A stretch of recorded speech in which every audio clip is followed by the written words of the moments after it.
Hi friends, मैं राजेश तिवारी और मेरा चैनल आरटी केमटेक सपोर्ट आप लोगों के लिए एक नया टॉपिक बायो इनऑर्गेनिक केमिस्ट्री से रिलेटेड मैं लेकर के आया हूँ। इससे पहले मैंने कुछ बेसिक्स बता दिए बायो इनऑर्गेनिक केमिस्ट्री में जो इन्वॉल्व होंगे, जो यूज़ में आएंगे, उनको मैंने आपको एक्सप्लेन किया हुआ है। आप उनको देखें, तो उस वीडियो को चेक करें, देखें, उसको समझें। मैं यहाँ डायरेक्ट शुरू करने जा रहा हूँ बायो इनऑर्गेनिक। ठीक है, बायो इनऑर्गेनिक में सबसे पहले जो कंपाउंड आता है, जो कॉम्प्लेक्स आता है, वो पोरफायरिन है। पोरफायरिन होता क्या है? पोरफायरिन, जिसका formula C20H14N4, it is a consist of 4 pyrrole ring joint together by 4 methine group. देखिए मिथाइन ग्रुप है कौन से? मिथाइन ग्रुप इसको कहते हैं। ठीक है, इसे कार्बन के साथ डबल बॉन्ड जहाँ पर अटैच हो, जैसे ये कार्बन हो गया यहाँ पर, तो इसके साथ एक डबल बॉन्ड के साथ अटैचमेंट है, तो इसे कहते हैं मिथाइन ग्रुप। ये क्या होता है? Aromatic in nature, total 26 electron in conjugation, total 26 electron count करते हैं। तो सबसे पहले तो बॉन्ड हो गए 1 2 3 4 5 6 7 8 9 10 11 तो बॉन्ड हो गए। 2 इलेक्ट्रॉन यहाँ से और 2 इलेक्ट्रॉन यहाँ से, टोटल कितने?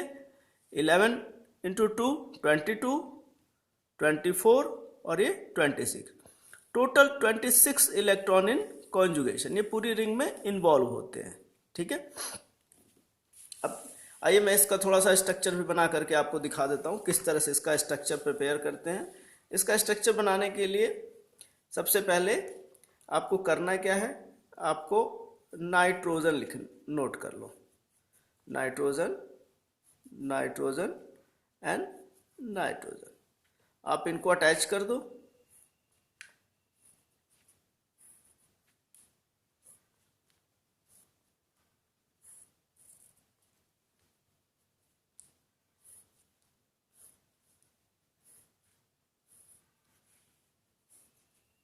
ये इनको आप अटैच कर दो। उसके बाद बारी आती है नाइट्रोजन की, जो ये 5 बॉन्ड के साथ बनकर अटैच होंगे। इनको आप अटैच करते चले जाओ। ठीक है,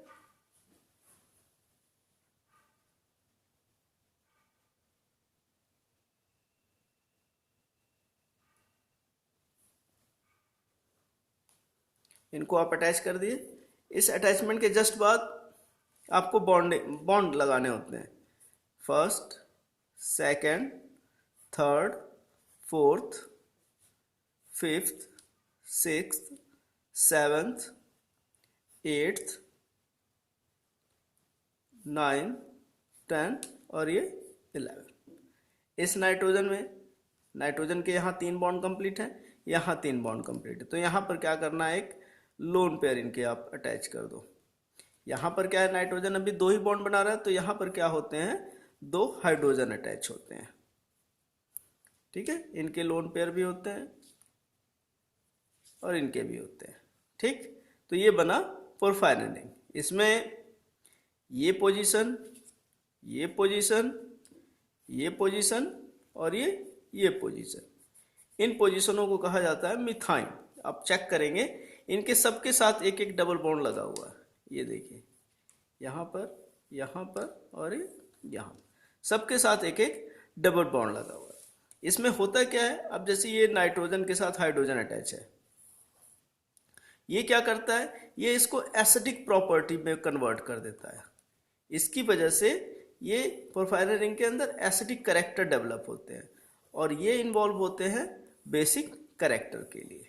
ठीक है, तो ये पोरफायरिन रिंग होते हैं। इनको सिंपली नेम दिए गए हैं, जो ये है 5, 10, 15 और 20। आप कहीं से भी काउंट करके शुरू करें तो यहाँ पे 5 चाहे आप इधर से काउंट करें तो 5 नंबर यहाँ पर हो जाएगा। इसकी एक दूसरी टर्मिनोलॉजी है अल्फा, बीटा, गामा और डेल्टा। एक टर्मिनोलॉजी ये है।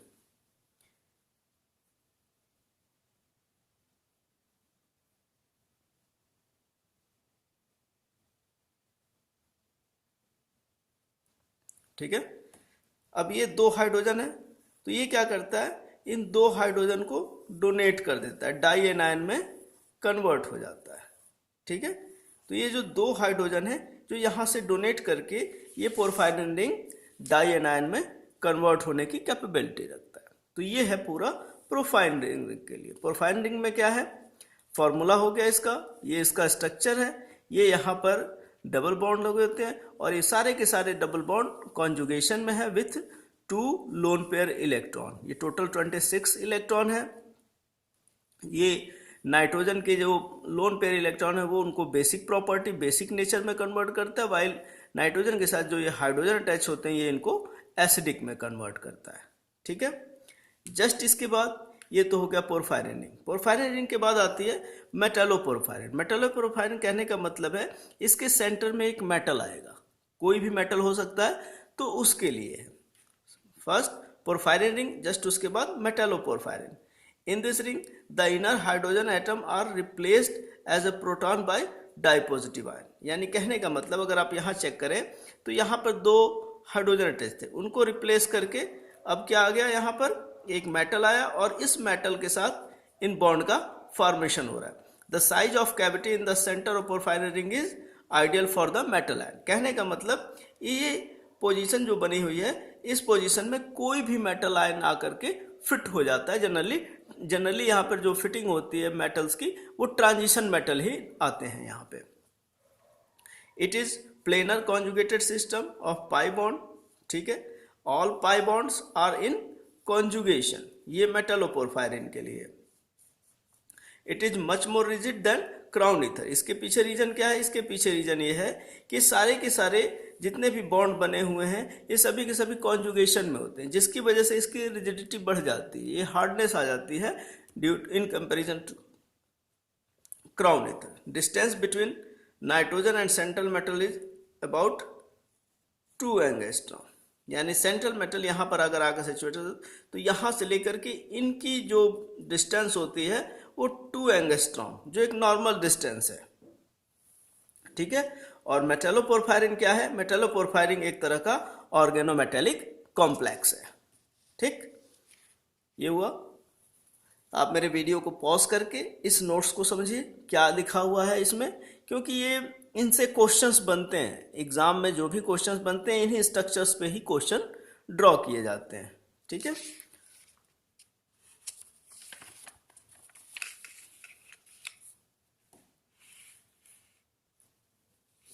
ये मेटालो का स्ट्रक्चर।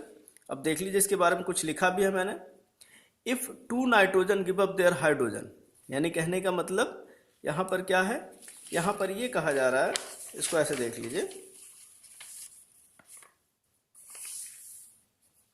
ऐसे देख लीजिए। If 2 nitrogen give up their hydrogen the 4 central atom can act as a ligand.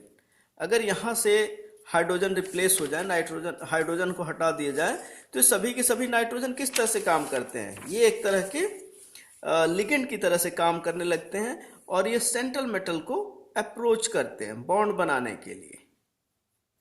ठीक है, if metal ion not bond with the nitrogen then compound is called as free porphyrin ring. यह देखिए, this one is free porphyrin ring, there is no any central metal.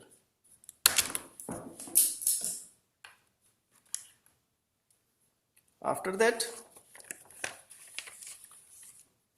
in porphyrin ring, NH bond are acidic in nature, while N lone pair basic in nature. Porphyrin ring are rigid because of the delocalization of the pi electron. It is more rigid than the crown ether. यानी कहने का मतलब यहाँ पर अगर ये hydrogen attach है तो ये एसिडिक होगा, अगर ये लोन पेयर के साथ अटैच है तो ये बेसिक इन नेचर होगा, और इसकी रिजिडिटी, इसकी hardness in comparison to crown ether बहुत ही ज्यादा होती है। ठीक, वीडियो को पॉज कर लो, नोट्स को समझो मेरे, और फिर हम आगे चलते हैं, अगले पेज के लिए चलते हैं। एक बार फिर इस वीडियो को पॉज करो, इसमें जो नोट किया हुआ है, जो मैंने लिखा हुआ है उसको समझिए और स्ट्रक्चर्स को इनके चेक करते रहिए। ठीक, अब यहां तक तो देख लिया आपने। ठीक, यहां पर क्या था, ध्यान से देखिए, यहां पर सेंट्रल कोई मेटल नहीं है, ये सिंपल पोरफायरिन रिंग है। इसके बाद क्या है, मेटेलोपोरफायरिन। ये एज्यूम किया जा रहा है कि यहाँ पे कोई मेटल हो सकता है। इसके बाद जो तीसरा स्ट्रक्चर आ रहा है आयरन से रिलेटेड है, हेमी आयरन प्रोटोपोरफायरिन, आयरन प्रोटोपोरफायरिन, जिसको हम इन शॉर्ट हेमी भी कहते हैं। अब इसमें यहाँ पर ध्यान से देखिए आप, सेंट्रल एटम 2 नाइट्रोजन थे, ठीक। इन नाइट्रोजन के पास हाइड्रोजन था, इन्होंने अपने हाइड्रोजन लूज कर दिए। यहाँ पे आ गया आयरन। आयरन किस स्टेज में, +2 ऑक्सीडेशन स्टेट, +2 ऑक्सीडेशन स्टेट। और ये डॉटेड बॉन्ड होते हैं, ये डॉटेड बॉन्ड के थ्रू जुड़ा होता है आयरन, क्योंकि यहाँ पे नाइट्रोजन की बैलेंसिंग कंप्लीट हुई रहती है, लेकिन फिर भी वो आयरन के साथ अटैच है, तो ये डॉटेड बॉन्ड से इंडिकेट करते हैं, ठीक है। Fe2 ऑक्सीडेशन स्टेट में, जिसे हम कहते हैं फेरस कैटायन, इसका फॉर्मूला C34H34N4O4, ठीक। सेम उसी तरह से अब देखिए यहाँ पर Fe2+ ion high spin complex. High spin complex, इसके बारे में मैंने जो अभी पहला वीडियो तैयार किया उसमें एक्सप्लेन किया है कि हाई स्पिन कॉम्प्लेक्स क्या होते हैं, लो स्पिन कॉम्प्लेक्स क्या होते हैं, इसके बारे में मैंने बताया हुआ है। फिर भी यहाँ पे समझ लीजिए, हाई स्पिन कहने का मतलब यहाँ पर है कि maximum number of electron unpaired condition में होंगे, पेयरिंग कंडीशन में नहीं होगा। पेयरिंग कंडीशन में होते हैं तो लो स्पिन में हो जाते हैं। ये क्या है, अनपेयर्ड है, अनपेयर्ड में तो ज़्यादा से ज़्यादा स्पिन जनरेट करेंगे। अब 3d6 डी ऑर्बिटल में 6 इलेक्ट्रॉन, तो वो कहाँ कहाँ सिचुएशन होंगे। अगर वो ऑक्टाहेड्रल फील्ड में है तो मैंने स्प्लिट करके बताया हुआ है, ऑक्टाहेड्रल में T2g और EG पार्ट में डिवाइडेशन होता है। T2g lower in energy and EG higher in energy, तो 4 इलेक्ट्रॉन T2g में है और 2 इलेक्ट्रॉन D1x² - y² और DZ² में 2 इलेक्ट्रॉन रखे होते हैं, ठीक। ये क्या होता है, ये डीऑक्सी हीमोग्लोबिन होता है। डीऑक्सी हीमोग्लोबिन कहने का मतलब 2 इलेक्ट्रॉन Fe2+ आयन में 2 इलेक्ट्रॉन के बीच में, इलेक्ट्रॉनों के बीच में पेयरिंग नहीं होती, ठीक है। लेकिन अगर वही ऑक्सी हो जाए, यानी Fe2+ आयन से किस में कन्वर्ट हो जाए, Fe3+ आयन में, अगर इस कंडीशन में कन्वर्ट होता है तो इसमें क्या होता है कि पेयरिंग होती है और उसका पर्टिकुलर आयरन का रेडियस जो है वो स्मॉल हो जाता है, ठीक है। तो ये है Fe प्रोटोपोरफायरिन 9 कॉम्प्लेक्स, ये भी बहुत इंपॉर्टेंट है, ठीक है। It is a complex with ferrous ion, note कर लीजिए, अस और इक, ठीक है। तो ये क्या है, ये फेरस आयन है। The molecule is called as a haem, Greek word haema meaning blood. It works as a prosthetic group in some important protein. Iron forms 6 bond.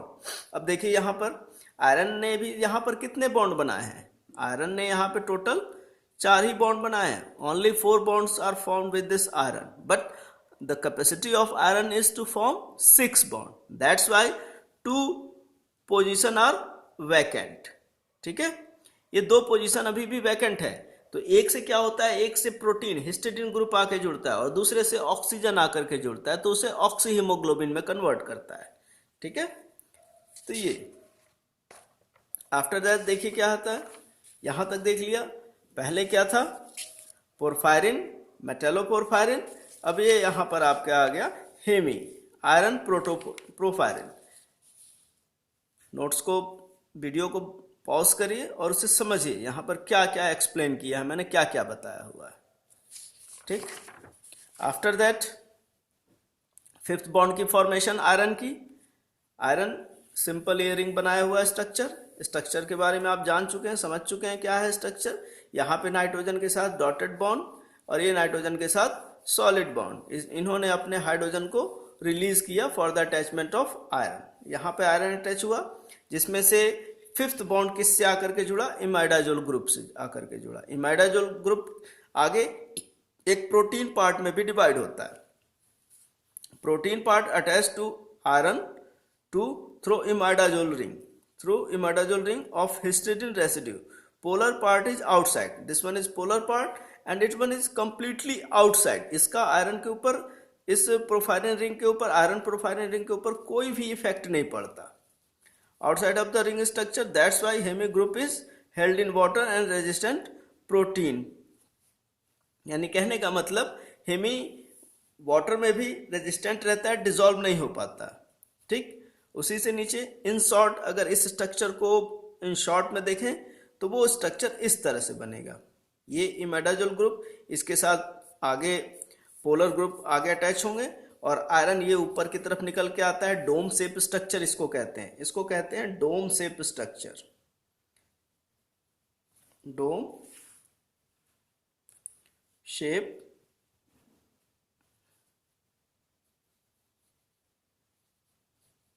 Dome shape. Dome shape कहने का मतलब जो थोड़ा सा उभार लिए होता है, ठीक है। तो ये बना हमारा। आफ्टर दैट इस वीडियो को पॉज करिए और इस पेज पर जितना लिखा है उसे समझिए पहले आप। यकीन मानिए बायो इनऑर्गेनिक बहुत इजी हो जाएगा, नोट्स सारे के सारे आपको अवेलेबल हैं। अब इससे पहले हमने क्या देखा था, हमने देखा था ये डोम शेप स्ट्रक्चर। अब इसी को हम लेकर के आगे एक्सप्लेन करते हैं। अब देखिए यहाँ पर ये वही dome shape structure, 4 nitrogen in planar geometry. Clear नजर आ रहा है कि ये चारों के चारों नाइट्रोजन एक ही प्लेन में आ जाते हैं। Where iron is coordinated. Fifth coordination site is occupied by the nitrogen atom on the imidazole of peroxyl histidine. The sixth vacant site is reserved for the dioxygen. यानी कहने का मतलब आयरन टोटल 6 बॉन्ड का formation करता है, 4 उसने nitrogen के साथ बनाए, एक हिस्टिडीन ग्रुप के साथ बना लिया और एक छठा साइट अभी भी खुला हुआ है जो वो क्या करता है, वो डाई ऑक्सीजन के साथ बनाता है। तो ये किस तरह से करता है, नाइट्रोजन एक प्लेन में हो गए, आयरन ऊपर निकल के आता है, चाहे बैक साइड में जाएगा, कहीं पर भी एक जगह आकर के हिस्टिडीन अटैच होगा और जस्ट उसके अपोजिट में आकर के ऑक्सीजन का अटैचमेंट होगा। देखते हैं आगे। तो ये d orbital divided to 3 part, देख लो यहाँ पर आप, सॉरी 2 पार्ट, 3 बोल दिया तो 2 पार्ट। तो Fe2 plus ion high spin complex, यानी मैक्सिमम नंबर ऑफ इलेक्ट्रॉन क्या है, अनपेयर्ड है, इनमें कहीं भी कोई पेयरिंग के लिए फोर्स नहीं है। That's why Fe2 plus ion T2G4 and Eg2। Eg2 के इलेक्ट्रॉन किसमें, dx square minus y square में एक और dz स्क्वायर में एक electron. This d1 x square minus y square directly point the nitrogen atom of protoporphyrin 9 and this electron increases the size of Fe2 plus ion। अब देखिए क्या करता है, ये dx y स्क्वायर ये आयरन के अंदर प्रेजेंट है, तो ये क्या करते हैं, ये डायरेक्टली आयरन को अप्रोच करते हैं, सॉरी नाइट्रोजन को अप्रोच करते हैं, ये नाइट्रोजन को अप्रोच, जिसकी वजह से वो स्वेल करके ऊपर की तरफ या नीचे की तरफ किसी भी एक साइड में इंक्रीज होना शुरू कर जाता है। स्वेलिंग एक तरह की बना देता है, एक तरह का उभार लेकर के आता है, जिसको हम लोग डोम शेप कहते हैं, ठीक है। तो this electron increases the size of Fe2 plus and ripple the lone pair of nitrogen atom,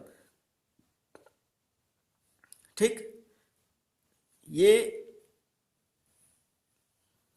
electron dx square minus y square ये किस पर है, ये ऑन द एक्सिस है, और एक्सिस होने की वजह से ये नाइट्रोजन को सीधे अप्रोच करते हैं। जब ये नाइट्रोजन को सीधे अप्रोच करते हैं तो उसमें नाइट्रोजन के पास लोन पेयर इलेक्ट्रॉन्स भी होते हैं, तो इन इलेक्ट्रॉनों के बीच में रिपल्सन जनरेट होता है, एक दूसरे के से दूर भागने लगते हैं, जिसकी वजह से क्या होता है, आयरन उभार लेकर के ऊपर की तरफ आ जाता है। becomes too large to fit within the hole. Fe2 ion lies about 4 picometer out of the plane। जो ये इसकी डिस्टेंस है जो प्लेन से ऊपर की तरफ गया है वो कितना है, 40 पिकोमीटर और 0.5 angstrom. This plane inside of the histidine group, ठीक है। उसी के नीचे अगेन देखिए उसको एक्सप्लेन किया गया है कि यहाँ पर क्या है, इस नाइट्रोजन और इस नाइट्रोजन के बीच में डिस्टेंस कितनी है, 282 पिकोमीटर, ठीक है। आयरन और नाइट्रोजन के बीच में कितनी डिस्टेंस है, 40 पिकोमीटर। सेम उसी स्ट्रक्चर जब ये अप्रोचिंग हो जाती है, रिपल्सन इलेक्ट्रॉन्स के हो जाते हैं, तो क्या साइज निकल के आता है कि नाइट्रोजन और नाइट्रोजन के बीच की जो डिस्टेंस हो गई 197 पिकोमीटर। यहाँ पर क्या है, यहाँ पे सभी के सभी लो स्पिन में चले जाते हैं, वहाँ पर क्या था, हाई स्पिन, और यहाँ पे लो स्पिन। लो स्पिन मतलब इलेक्ट्रॉन की पेयरिंग शुरू हो जाती है, और ये क्या होते हैं, ये डाईमैग्नेटिक इन नेचर होता है, ठीक है। अब आप देखिए यहाँ पर आयरन के साथ एक नाइट्रोजन अटैच हो चुका है, यहाँ पे ट्रांस टू हिस्टीडीन ग्रुप, यानी ऑक्सीजन वहीं अटैच होगा जस्ट जो इसके हिस्टीडीन के अपोजिट में हो। sp2 hybridise and bend the structure. इस ऑक्सीजन की प्रॉपर्टी क्या है? इस ऑक्सीजन की प्रॉपर्टी ये है कि ये sp2 हाइब्रिडाइज्ड है, और क्या है, ये ऐसा नहीं कि ये दोनों के दोनों ऑक्सीजन इसके साथ सीध में लग करके चले आए, नहीं, ये थोड़ा सा बेंट लिए होता है, तो जिनका एंगल बनता है 131 degree.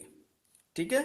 Deoxy haemoglobin high spin. Deoxy haemoglobin जो होता है जिसमें अंदर ऑक्सीजन का अटैचमेंट नहीं है, ये हाई स्पिन। लेकिन जिसके अंदर ऑक्सीजन आ जाता है वो क्या हो जाता है? लो स्पिन।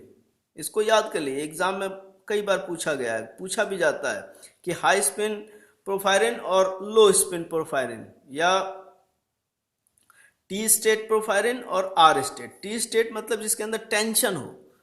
यहाँ पर डोम शेप स्ट्रक्चर तो बना, लेकिन ये किस कंडीशन में बन रहा है? ये उसके मॉलिक्यूल के ऊपर प्रेशर डाल करके इसको बनाया जा रहा है, मतलब रिपल्सन डाल करके। तो क्या होता है कि पूरा का पूरे मॉलिक्यूल के अंदर एक टेंशन सी बनी रहती है, एक मतलब तनाव सा जैसा मॉलिक्यूल के अंदर बना रहता है। लेकिन जो ही वो मॉलिक्यूल ऑक्सीजन से अटैच होता है तो ये सारे के सारे टेंशन खत्म हो जाती है और मॉलिक्यूल किस स्टेज में आ जाता है? R state. और यहाँ पर क्या है? ये टी स्टेट। ठीक है। तो ये क्या है? ऑक्सी हीमोग्लोबिन है, और ये क्या है? डीऑक्सी हीमोग्लोबिन है। ठीक है।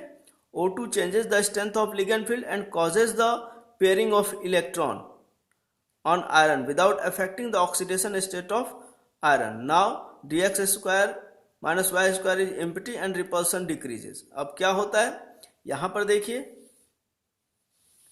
जब ये हाई स्पिन कॉम्प्लेक्स में जाते हैं, सॉरी लो स्पिन जब ये कॉम्प्लेक्स में जाते हैं तो क्या करते हैं? इन इलेक्ट्रॉनों की पेयरिंग हो जाती है। जो T2G ऑर्बिटल में सारे के सारे इलेक्ट्रॉन्स चले आते हैं, और ऊपर के जो D ऑर्बिटल है जो नाइट्रोजन को डायरेक्टली अप्रोच कर रहा था बॉन्ड बनाने के लिए, जो नाइट्रोजन को ये अप्रोच कर रहा था बॉन्ड बनाने के लिए, तो ये बॉन्ड बनाने के लिए आता है, लेकिन उसी समय नाइट्रोजन के लोन पे रिपल्स कर देते हैं, जिसकी वजह से इनके बीच की डिस्टेंस बढ़ जाती है, डोम शेप में आ जाता है। लेकिन वही जब O2 changes the strength of ligand and causes the pairing, जब ऑक्सीजन आके अटैच होता है तो इन इलेक्ट्रॉन्स को क्या करता है कि ये पेयरिंग के लिए फोर्स कर देता है। ऑक्सीजन ना तो स्ट्रांग है ना तो वीक है, माइल्ड लिगेंड है, लेकिन फिर भी ये क्या करता है? इन दोनों इलेक्ट्रॉनों को पेयरिंग के लिए फोर्स कर देता है। तो जो ही यहाँ पर आकर के इनकी पेयरिंग होती है तो डी ऑर्बिटल टोटल दो पार्ट में डिवाइड होता है, T2G और EG में। तो सारे के सारे इलेक्ट्रॉन T2G ऑर्बिटल्स में आ जाते हैं। जब ये T2G ऑर्बिटल, यहाँ तक T2G होता है स्प्लिटिंग के बाद, और उसके बाद EG, तो ये भी सारे के सारे इलेक्ट्रॉन इसमें आ जाते हैं। तो ये नीचे वाला ऑर्बिटल T2G कंप्लीट पेयरिंग हो जाती है। इसको ऐसे देख लीजिए, ये D ऑर्बिटल और इसकी पेयर ये इस तरह से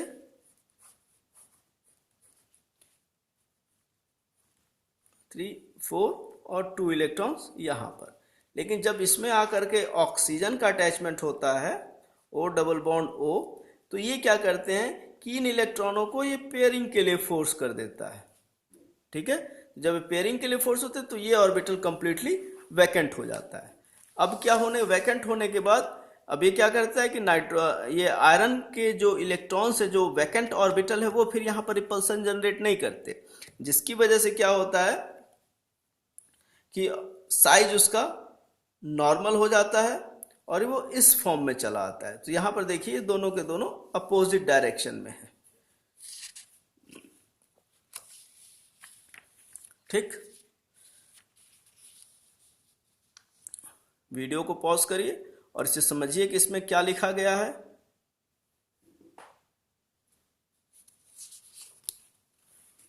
नेक्स्ट आयरन का यहाँ पर चेक कर लिए। आयरन ने यहाँ पर Fe2+ आयन और Fe3+ आयन, तो ये किस केस में चला गया? Fe3+ आयन सुपर ऑक्साइड के केस में। ठीक। The 4 subunit of haemoglobin, haemoglobin की जो 4 सब यूनिट होती हैं उनके बारे में बात कर रहा हूँ। यहाँ पर एक कोऑपरेटिव इफेक्ट आता है, बहुत ही ज़्यादा इंपॉर्टेंट होता है ये। यहाँ पे देखिए, the 4 the 4 subunit of haemoglobin are linked with each other through a salt bridge. ये देखिए यहाँ पर ये 4 ग्रुप हैं इसके, आयरन के, हीमोग्लोबिन के, ये 4 ग्रुप हैं और ये चारों के चारों सॉल्ट ब्रिज के साथ अटैच होते हैं, NH3+ और C double bond sorry C double O negative charge यहाँ पर एक क्या करता है, एक ये सॉल्ट ब्रिज का फॉर्मेशन होता है जिसकी वजह से ये आपस में अटैच होते हैं। और जब इस तरह का अटैचमेंट होता है उसे हम लोग कहते हैं कोऑपरेटिव इफेक्ट। तो इसको अभी हम देखते हैं। यहाँ पर क्या है, the 4 subunit of haemoglobin are linked with each other through a salt bridge between the 4 polypeptide chain due to interaction between the NH3+ cationic group and C11 anionic group, binding of dioxygen to the last subunit of protein chain is easy due to conformational change. Initially, addition of dioxygen molecule to high spin trigger the oxygen of deoxyhemoglobin. This is called cooperative effect.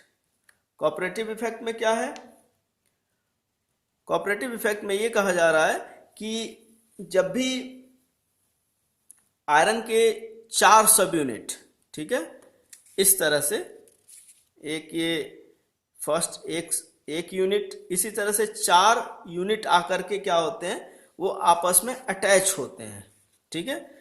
तो वो attachment कहाँ कहाँ करते हैं, तो वो attachment NH3+ और CO3+ के थ्रू माइनस आयन के थ्रू करते हैं, जिसको नाम दिया जाता है सॉल्ट ब्रिज का, ठीक है। तो ये देख लेते हैं अटैचमेंट किस तरह से होती है।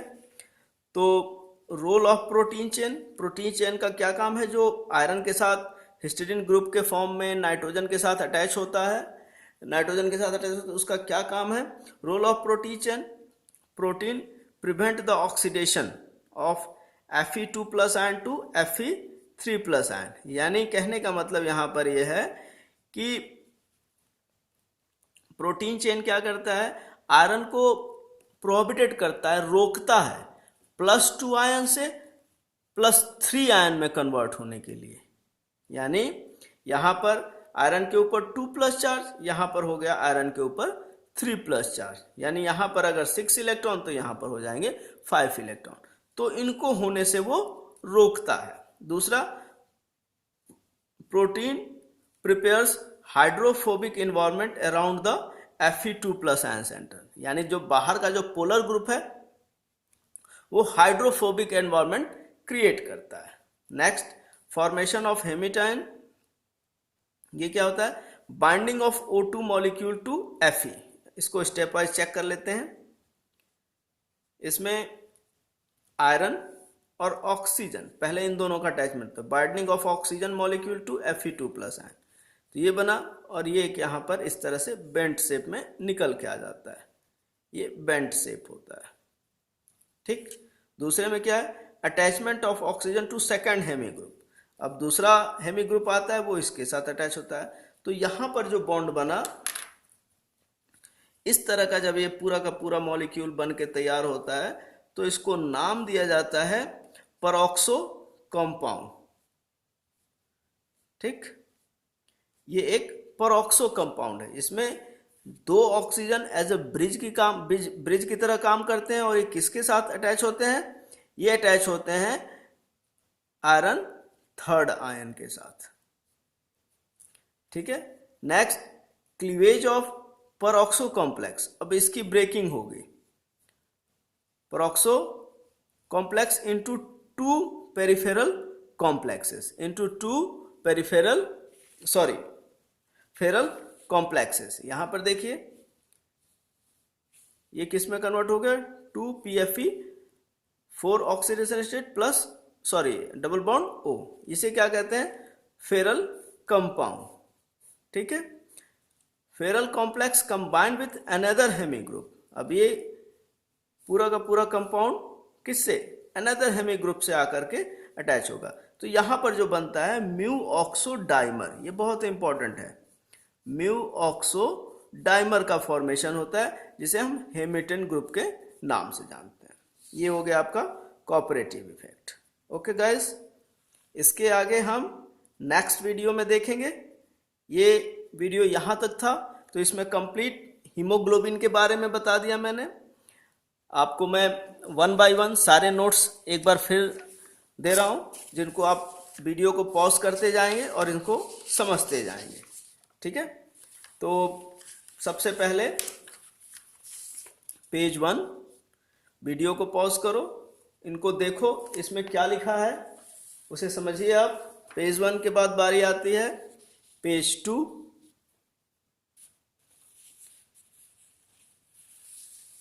वीडियो को पॉज करो, समझो इसको, देखो क्या है इसमें। पेज 2 के बाद page 3, now page 4,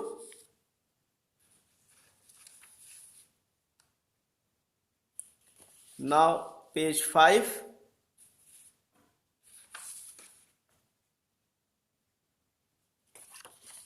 page 6, and after that page 7। Video को पॉज करते जाइए और इनको समझते जाइए। Okay, thank you.